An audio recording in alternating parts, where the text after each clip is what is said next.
I wanted to preface what you're about to see by saying that the views you will hear don't represent the majority of people who live in Israel. Although that said, there is some reliable polling that suggests that between 25 and 40% of the population here supports some form of settlement inside Gaza. What would you like to see happen to the over 1 million Palestinians that live there? I think there are many nations, including Ireland and England, who would welcome them to come and live in their mass deportations to other countries. Yeah, just like happens in Ukraine, in Russia, and any other place in the world you have a war. Does that idea not offend? There's been an exponential rise both in the number of settlements and in violence directed by them against Palestinians in the West Bank since the October the 7th attacks. These people see the war in Gaza as the ultimate supplanting of Palestinians there.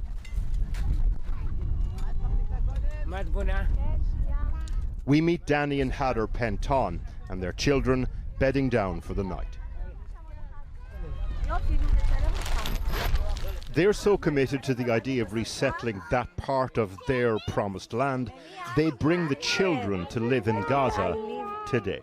I understand your beliefs and I understand your ideology, but you're not honestly telling me that you would bring your 7 children into a war zone today.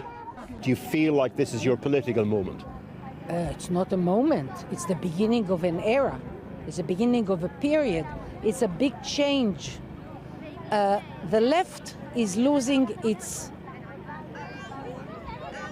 rule, and the right came to power, and this is to stay.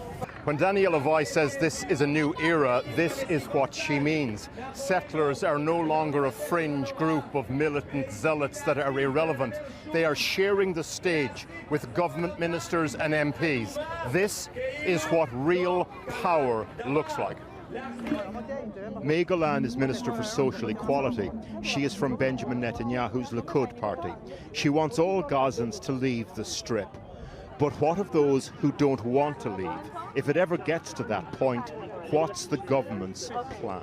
Well, I'm not talking about plans right now. So you don't have a plan for that? Just to be clear, you're bombing Gaza, but you do not have a plan to move the people who don't want to leave. I said one question, but no problem. We're doing, and we will do, everything that we need in order to protect the lives of our people, women that were slaughtered, no, I get girls that. Sorry. that were kidnapped. You said one question. This is still the same question. What I need to ask you is, do you have a plan? Do you have a plan to move the Gazans who do not want to leave? So you do have a plan. That just like in your democracy, these people have the right to speak their mind. They have the freedom of speech. And those people, the bomb that you just heard, are the monsters that are trying to kill us for the last year. That was outgoing, actually. That was slaughtered. There's thousands of bombs. And while we're talking, there are rockets at the south and the north of our country. So you have a plan you should deal with the to move the Gazans who don't want to go, but you won't tell us what the plan is.